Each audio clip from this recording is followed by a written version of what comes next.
Hunter Blalock, how are we doing, mate? I'm doing good, man. How are you doing? Oh, fantastic! It's midweek. Well, midweek. It's Monday. Keep It's forgetting what Monday. bloody day it is. It's Monday here in the UK, and the sun is shining for a change. So, can't complain. But look, it's been great to get you on the podcast.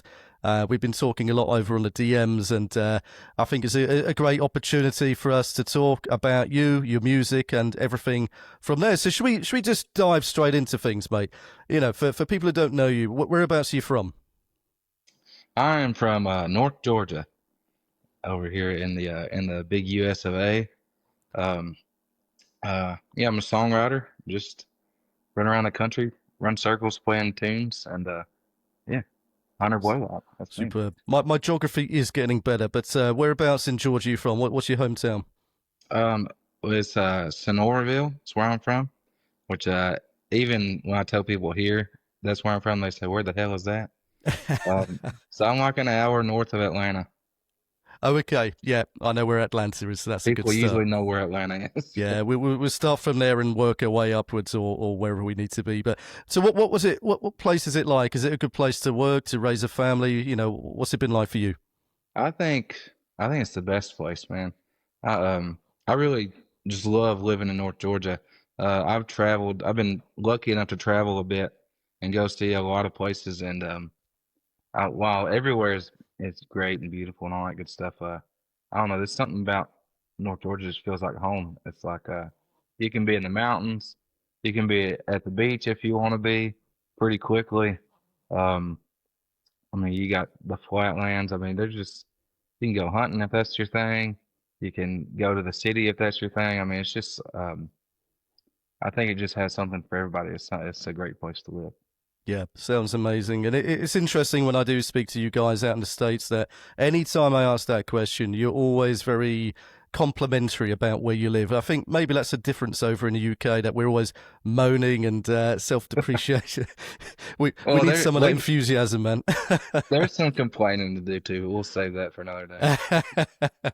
Fair dues, mate. So, I suppose in terms of where you're from in the state, who are the kind of music icons over there? From Georgia, there's a pretty good bit. I think honestly, some slept on artists. I'm a huge Pony Bradshaw fan. Oh, okay. Yeah. He's from right down the road from me, and Brent Cobb. He's from Georgia. You got Jonathan and Abby, of course. And you got let's see. I mean, going way back, you got like the Allman Brothers Band. You got like yeah, James Brown. Pretty sure he's from Georgia, Augusta, I think. Yeah, I yeah, I mean, think it you're just right. yeah, there's just yeah, a lot of heavy hitters coming out of this state over the years. Yeah, you've got some fantastic artists, and I think currently some of my favorite independent artists are coming out of Georgia right now. And, Yeah, I think a lot of the other states get a lot of attention, like Texas and perhaps even Kentucky with what they're doing over there. But, yeah, Georgia's not one to sleep on for sure. There's some yeah, fantastic people there. there really is. I mean, Texas and like Appalachia. I mean, it's well deserved the credit they get. But yeah, I think people don't realize there's a lot of great music coming out of Georgia right now. Absolutely, mate. So for you personally, have you dived straight into the world of music full time? Do you still have a day job? What's your situation right now, Hunter? I still have a straight job. Um, I work for my folks, so that helps. I you can call it a regular 8 to 5, but I am rarely there 8 to 5. I run off and play tunes a pretty good bit. Oh, I do that's great. podcasts apparently midday, mid morning. So it has its benefits. It's really lended itself to let me kind of have one foot in both areas. Like I can work my regular day job and still tour and travel and play shows as much as possible at the same time. So it's really helped. Yeah, no, that's great. I mean, it's I always love asking that, because independent artists, I think a lot of people, me included, right at the beginning, just assumed you were doing it full time. And even when we speak to likes of Jonathan Payton, the fact that you guys go off and play big venues, and then the next day you're back to the nine to Oh yeah. five grind. It's insane. I still find it incredibly strange. That's still. Oh yeah. Sometimes you're at work on a Monday, you're just sweating it out. You're like, Saturday, I had a room full of people just It's a hanging on every different word. world. Oh, Yeah, mate, and then there you back up. There you are back at work. So yeah, it's a strange, funny thing. yeah, it's something to be admired, mate. So no, fantastic.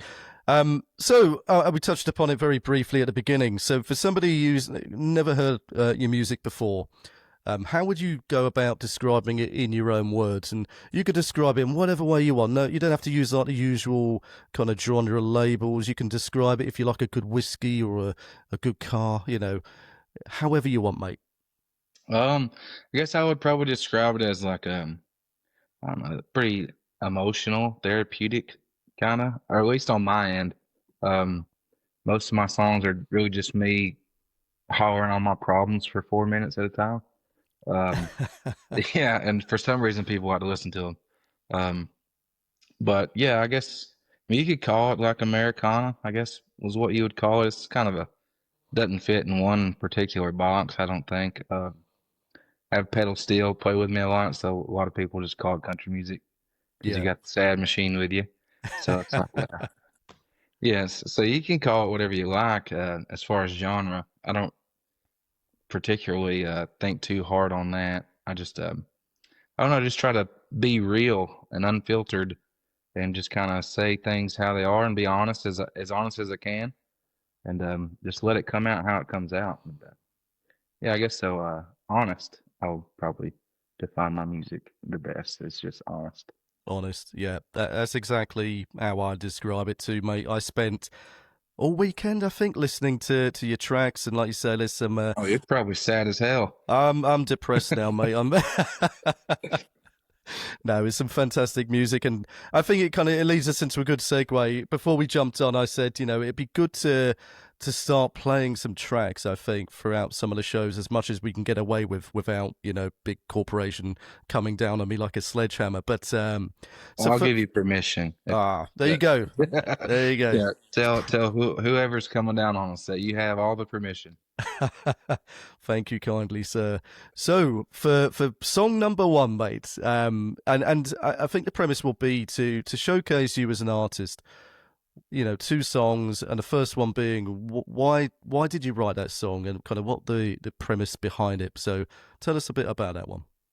The first song I would it's a song called "Lay You Down." Um, Quotations Axeman. Because that's what everybody calls it anyway. I really screwed up naming that song. Uh, Even like when we write on the set list, we just write Axeman. Um, but it's a love song. I have like one love song.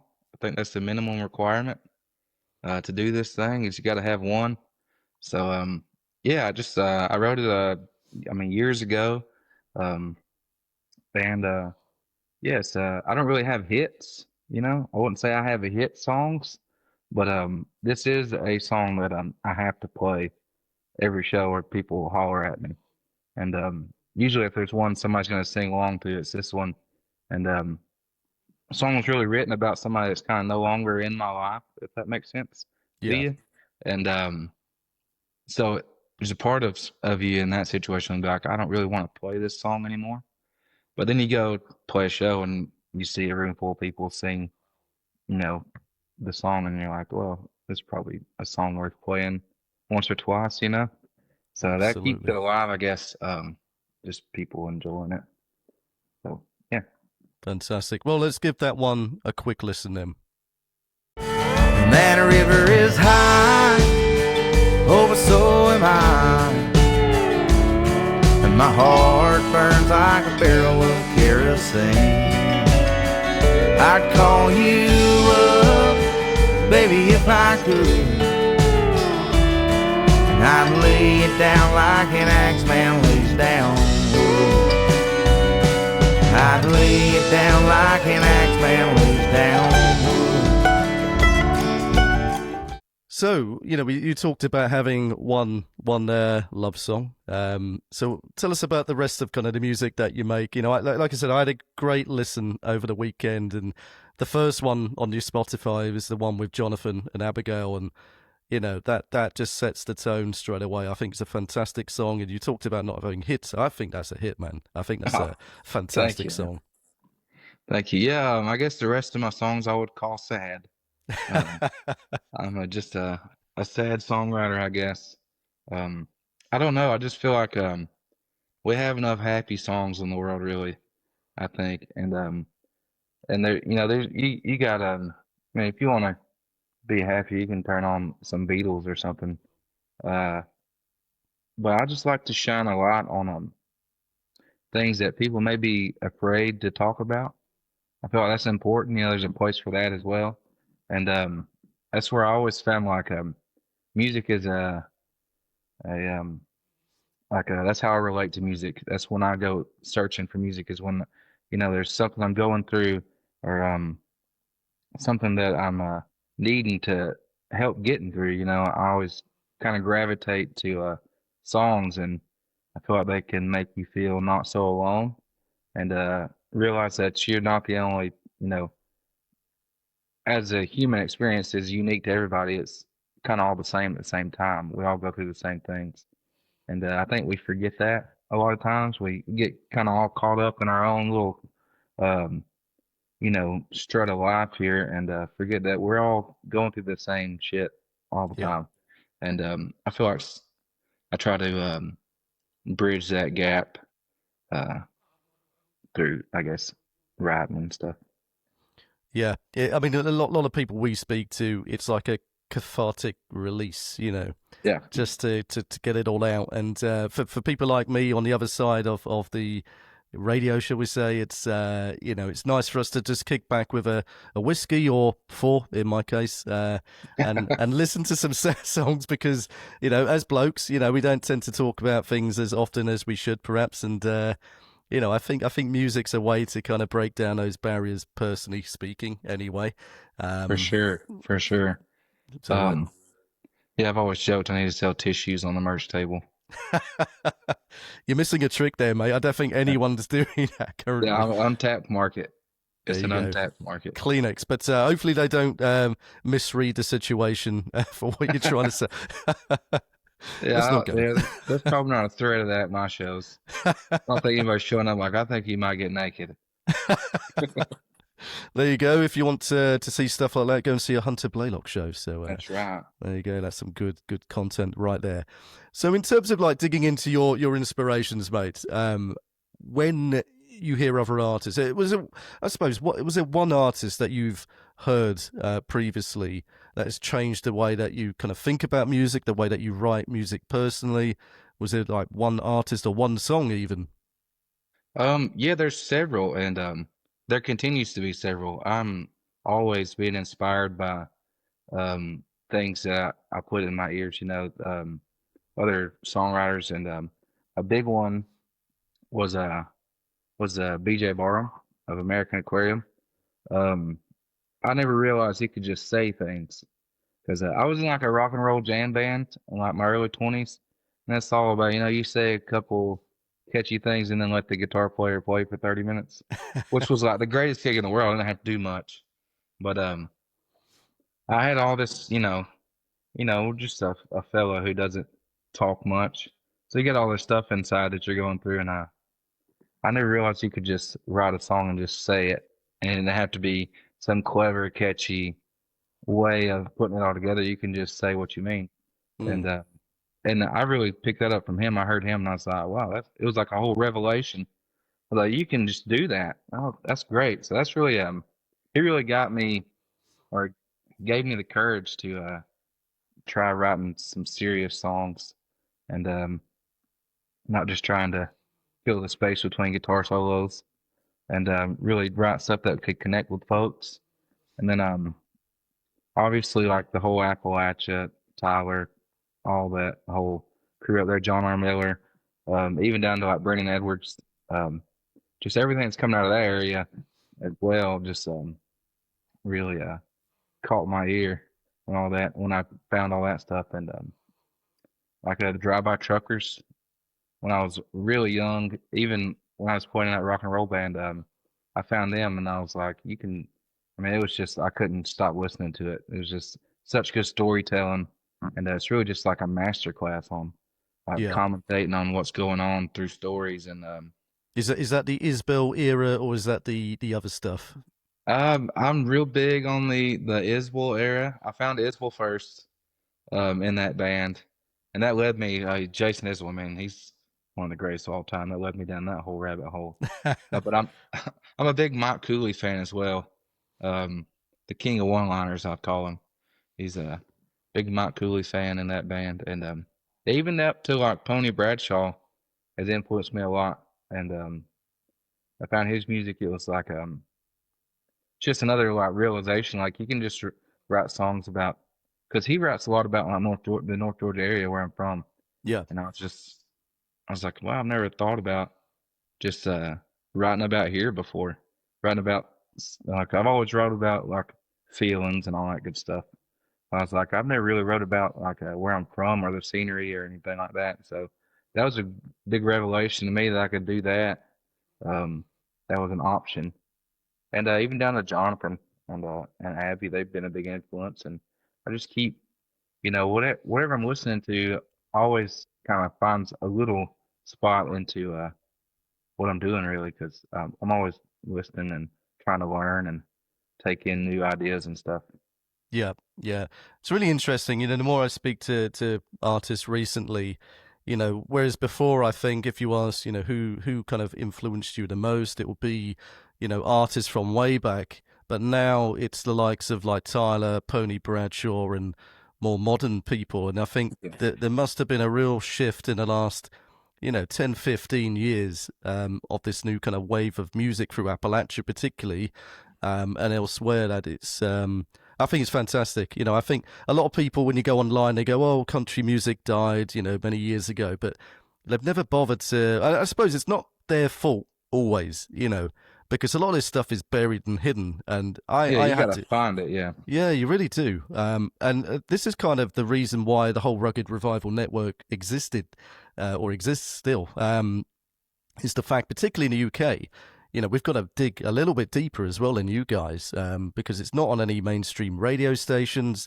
It's starting to creep in a little bit now, but otherwise, you have to go on to Instagram or even Spotify and kind of keep going down. Well, people you may also love, and that type of Yeah. thing. It's quite fun to do, but it's hard. I don't know if it's the same for you. Yeah. Yeah. People here all the time will say like, there's no good music being made anymore. All the great music's from way back when, and I will give it to you. I mean, there's a long, long history of just amazing tunes from back in the day. But I think this is honestly the best time to be a music fan, and especially an independent music fan or an alternative music fan, or whatever you want to call it, because there's so much good stuff being made. And I don't know, I feel like people need to. I tell them all the time, like nobody's gonna spoon feed you this stuff. Like it's not gonna be on the radio. You're gonna have to go find it. But like listen to your friends when they tell you somebody to listen to. Yeah, Um, listen, like you said, go on Spotify, just scroll, find random people. Um, if they have 200 followers or whatever, it doesn't mean that they're not any good. Listen absolutely. to them anyways, because yeah, you're gonna find a lot of great stuff that way. And I think a lot of great music is being made right now that a lot of people are missing out on, honestly. Um, but it's coming around a lot. It's changing a lot. People, I feel like the word's getting out that there's good music out there, and you just got to find it. I feel like things are starting to change a little bit with that. Yeah, 100%, mate. I can feel a real kind of momentum shift online and everywhere else, and like we say, well, we're trying to spoon feed people in a way, Yeah. because it's like, well, if you're not going to go out there and look for it, look at these artists. We've got no affiliation with most of them, except for the fact that we just love the music. And like you say, just because you've got less than 1,000 followers, who cares? A lot of the artists that we've had on, same for us, really. We haven't got a huge following in comparison to the big mainstream media, but for me, I think the old mainstream media stuff is dying out. A new media like us is coming through to talk to the people that I think need to be platformed. And in a weird way, that's kind of how we found people like Brennan Edwards, who was on the show, I think like last year. I lose track now, because I was randomly doom scrolling on Instagram, and he was busking, of all places, out in I don't know if it was Richmond or somewhere, wherever he's from, over in VA. And I was like, this guy is incredible. I've got to speak to him. I've got to listen to his music. And, I'm glad we did, because now we're kind of online friends. And, it's kind of spiraled from there. And through Brennan, you find other people like Cody Christian and, Chris Hunt Jr. and all these other guys. You think it's just an infinite stream of this amazing talent that people need to see. It really is. Yeah, it really is. And just like you said, you'll find one small act, and that leads to 10 other small great acts, and then all of a sudden you just got tons of music to be listening to, and it's all great. Yeah. Then you'd be complaining that you've got too much music, so you can't win, man. But so for you as an independent artist, mate, I like to ask people, what's the best thing about being independent? Well, it's hard, but it feels like you earned it if something good happens, if that makes sense. Yeah. It's a very hard thing to do, to balance everything and do everything yourself. But you're on your own terms. If you want to put out 10 songs this week, you can. If you want to go play this many shows, everything is just on your terms. And you own everything. Nobody's really got their hands in your pockets too much, and it just seems like a more straightforward connection from artist to listener a lot of times. Nobody's running the Hunter Blalock Instagram or Facebook or whatever you want to get on and chat with. If you send a message, you're talking to me. If you come to a show, I'm standing at the merch table, I'm selling my own merch, where I'm going to shake your hand, I'm going to hang out. It just seems like a more authentic connection, which is really, it really pays off, I think. It really feels good. Yeah, definitely. And social media, we'll go into that slightly more in a bit. But I find it interesting, like you say, we can literally slide into Hunter Blalock's DMs and harass you. I'm not telling everyone to do that, but, like you say, it's just authentic. If you want to speak to you are the person responding, not some strange management team. Everything's very accessible, and you can make real connections. And I just enjoy that part of it. I think that's the whole point of it all, is to make genuine connections with folks, and it just makes it that much easier. Yeah, definitely. And equally, there's got to be some annoying or challenging things. What comes up first in your mind when you think about it? Not getting emails back when you're trying to get gigs, good gigs, and there's an infinite corners of restaurants and corners of bars that you can kind of go stand in and play while people talk to each other and eat their spaghetti. Yeah. But trying to get good gigs, trying to get gigs where people listen, trying to get on, pick up some dates on a tour that's coming through. That stuff can kind of be frustrating, because kind of if you don't know somebody, sometimes you can't really get through. But I've never been afraid of bugging people.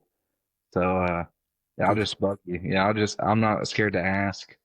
It let me open. I've went as far as I'll just comment on people's stuff, but hey, let me open. Sometimes send you a message. I'll email your agent. I'll email the venue. I'll call you. I don't really care. I'm not afraid to pester somebody. Because nobody's gonna open the door for you. At some point, you're just gonna have to whittle your way through. So that's frustrating. Trying to get through to people and get better gigs it's kind of hard. Trying to figure out how to get people to listen to music, it's kind of hard. You put stuff out and trying to figure out how to promote it and stuff. I'm not the best at that, so it's really difficult, mate. Yeah, I'm finding things as we kind of navigate through our world in the media side of things, and trying to get more listens, more views. If you understand the algorithm, you've kind of struck gold. Yeah. Tell us basically. But it's really challenging, and it's interesting to hear it from your perspective. But we've touched upon that several times. In terms of an independent artist, you're going to be wearing many different hats. And if you don't have a good team or a team or a bunch of good people around you, I can imagine it could be quite a lonely place for some people. So I suppose my question for you particularly, how do you maintain kind of mental clarity, keep you on the straight and narrow? What do you do? Well, I have a bunch of youngins. I have a whole family of kids. I got 6 of them. Oh, wow. And it's just me. It's just me and the kids. So when I'm not doing that, my mental space is pretty taken up by all the stuff that comes with raising a family and whatnot. So that kind of, I don't know, working on music is always feels a little refreshing Yeah. because you get, you're in dad mode. You're doing this, you're doing that, making sure everybody's fed and clothed and to school and to this and to that. And to sit down and work on music is like, kind You of is like time. that.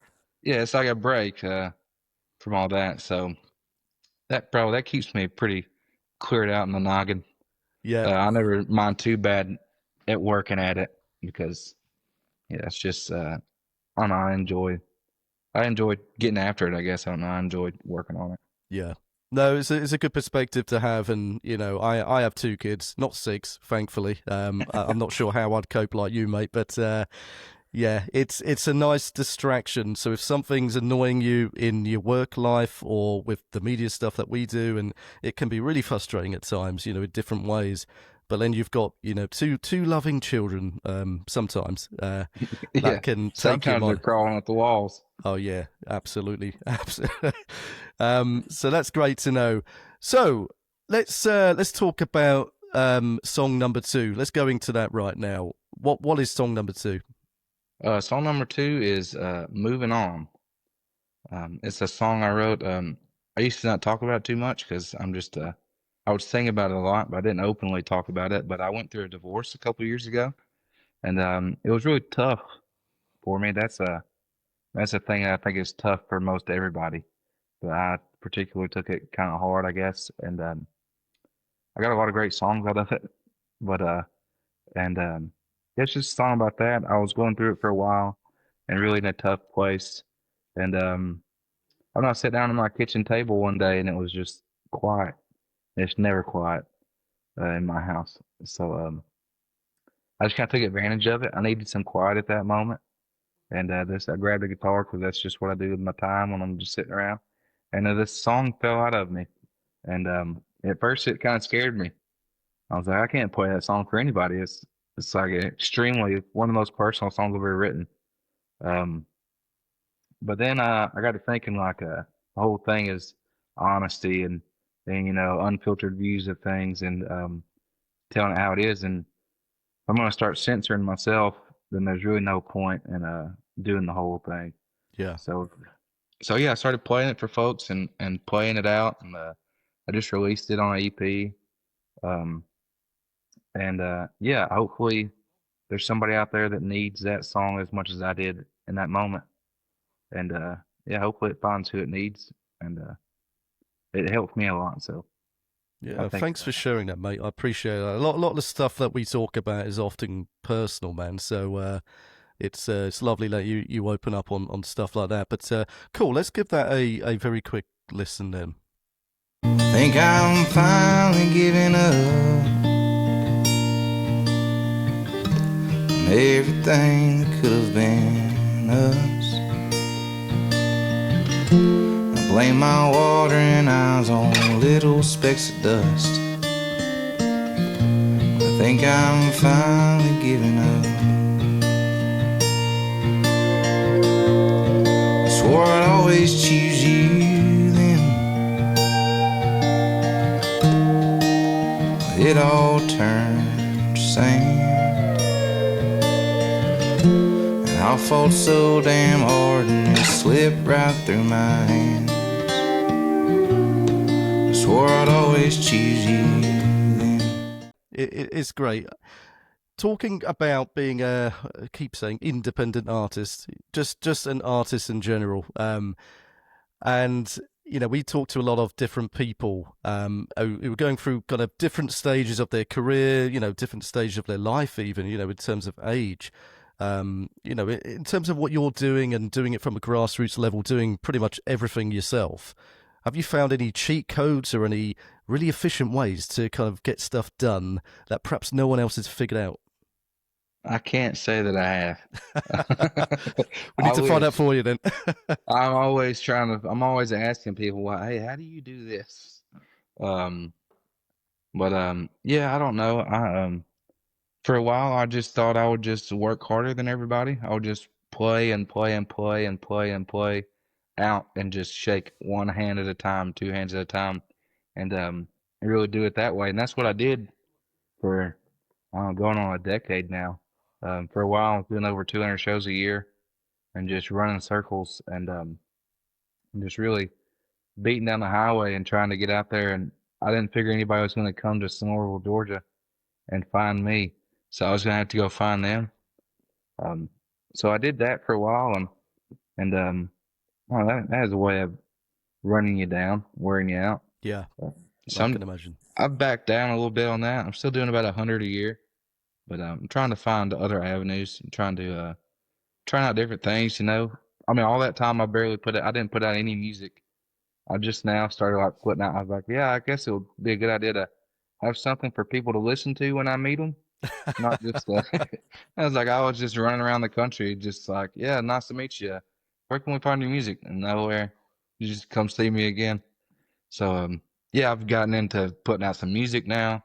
Really trying to focus on recording music and getting it out, and trying to find other avenues that yeah that work. Yeah, Still gonna, I mean, it's in me. The road dog's in me. I'm still gonna play shows, and because I mean I really love traveling and doing that and meeting people, but I'm trying to find a balance there. yeah. I haven't found it yet. Still looking for it. I'm figuring things out, but yeah, that's about where I'm at now. I'm trying to figure out some kind of different avenue that will aid what I'm trying to do.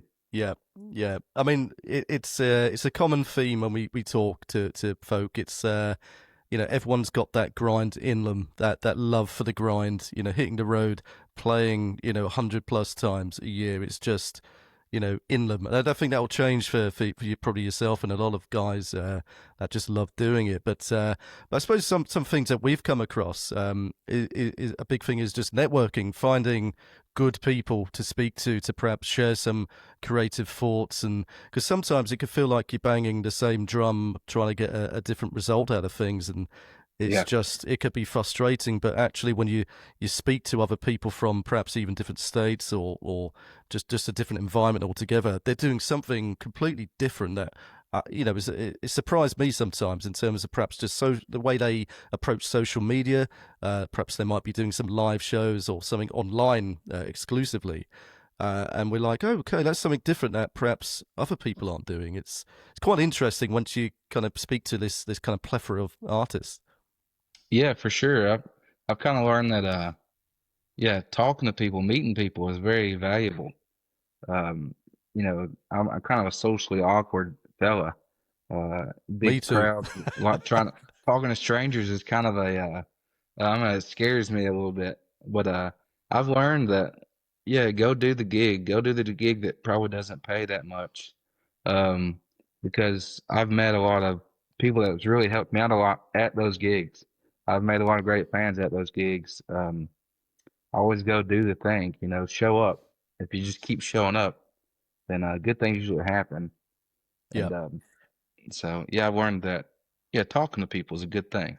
Meeting people, listening, and yeah, being friends is a good thing. I've learned that. Yeah, I'm an introvert, believe it or not. And my when I set up the Rugged Revival, my wife's like, "Why you don't like talking to people?" I was like, I like talking to people that I want to talk to. You know, I think there's a difference there, isn't it? It's just Yeah, if it's any old yeah. random person, it's different. But you know, when we're talking to kind of artists and other people, you know, I suppose that's just my selfish manner. As I'm interested in what you got to say, unlike some other people, perhaps. But there you go. So in terms of future stuff, mate, what's coming up next for you? Have you got obviously you're talking about lots of gigs. What about new music or any collaborations or anything of that kind? Well, we just put out the EP last week, the Earbone Sessions. That's right. Yes. We put that out. I'm working. I'm trying to block out some time in November, I think, in December to cut a new record. I've got a bunch of songs over the years. My first record, it took me like 5 years to make it, and so over that time making that, I wrote just so many songs, and so I'm just really trying to figure out how I'm going to record them all and get them out. So hopefully we're going to cut a record. Playing some shows, playing with Jonathan this Saturday. I don't know when this comes out. It's probably going to be dead and gone by then. But No, it will be out midweek. So yeah. oh, beautiful. Yeah, if there's anybody listening from North Georgia, me and Jonathan are playing his album release show Saturday. Tickets you can get tickets to that. Come see us. Playing some more shows with him and Abby, North Georgia and Tennessee, and just grinding it out, trying to hopefully cut a record pretty soon, and try to navigate all that, figuring out how to put it out and get people to listen to it and all that fun stuff. Yeah, that's part of the fun, like you say, mate. And where's best for everyone to find you? Where are you kind of most active? I'm probably on Instagram the most. I enjoy photos. I like photographs, so I probably hang out on there. Spotify, you can listen to my tunes wherever, Apple Music, wherever you like, it's there. I play a lot of shows, so I always post my schedule where I'm gonna be. So that's I'm pretty easy guy to find or avoid. Any which way you want to do it. No, we'll make sure people do find you. So once we upload this episode, we'll put all the links in the episode description, so you'll find all of Hunter's socials and everything else. So I think we'll just try and make it as easy as we can for you, mate. Only a few more questions, mate. It's been superb talking to you, but excuse me. If we go away after this, if people only remember one thing about you with this conversation, what should it be? Um, Hopefully, that's a hard question. Hopefully that authentic, honest. Hopefully that comes across in conversation and music and whatnot. That's a pretty important thing to me in my life is, honesty and being authentic and true to yourself. And hopefully that comes through in conversation and music and everything else in my life. Yeah. Yeah, and you've certainly come across that way. In terms of like, you must do a lot of interviews. Like you say, you talk to people an awful lot at the gigs. Is there any question that you feel or wish people asked you more often that just don't bother? There's a lot of questions I wish they wouldn't ask me. Uh, I get asked a lot if I can play anything good. It's, people come up and request, can you play anything good? I, I don't know if I can. Uh, no, a question that I wish people would ask me. Um, I don't know. I wish people asked me what I was listening to a lot, or what they should listen to. Yeah, Besides the great tunes of Hunter Blalock. Um, I enjoy telling folks about my friends that make good music. yeah. I enjoy sharing that to people and turning people on to other great songs. I enjoy that part of it. So I would say that I wish people asked more for more suggestions on tunes, I guess. Well, that's a perfect segue, mate. Who should we be listening to? Oh, let's see. I got a lot of great friends that make great music. Tim Moore is a great. He's one of my best pals in the world. We co-write together a lot. He's like the only person I've ever co-written with. Um, I don't know. We're just kind of on the same page, I guess. Um, but he's a great one. He writes great songs. He only has like 3 out right now. We're gonna change that soon. I'm putting the pressure on him. But yeah, I would say listen to him. Cannon Tyler's another one from right here in North Georgia. He's great, bluegrass picker. He's a good pal. Jonathan and Abigail Payton, obviously, I mean they're incredible, incredible humans too. Um, Cody Bolden, Tyler Lee Crush, Gypsy Outfit. I mean, I could just go on and You on. can list them on and on. It's no, I do love asking that question because it gives us another avenue to go and follow them on Instagram and go down this, like I said, a rabbit hole down on Spotify and find new people. There's a few new names for us there, which is great. So thanks for sharing that, mate. Cool. Okay. Look, it's been a fantastic conversation with you, Hunter. I'm going to end the show by asking you. We're going to call this part "Pass the Mic" because you have no idea who I have lined up on the next podcast for the show. I have no idea either, to be quite honest with you. But I thought it'd be fun if you could ask the next guest on the podcast one question. What would it be? You can ask him anything. It could be music related or just something completely stupid. But whatever it is, I've got to ask him. So I'm going to be the one that looks stupid, regardless. All right, let me think of something good here. Let me think. All right, this may be they may not get this at all. But ask them what they think the Georgia Bulldogs football team is going to go this year record wise. You think they're going to go all the way, or we're just going to bottom out? Yeah, I'm a huge college football fan. I don't know if y'all are into that over there. It's getting bigger. Yeah, it's I could see in some of the bars, specialist bars in like the cities around here, they play a lot of the college football games and things like that. I'm yet to get into it. I'm into regular old you call it soccer over there, proper football I call it over here.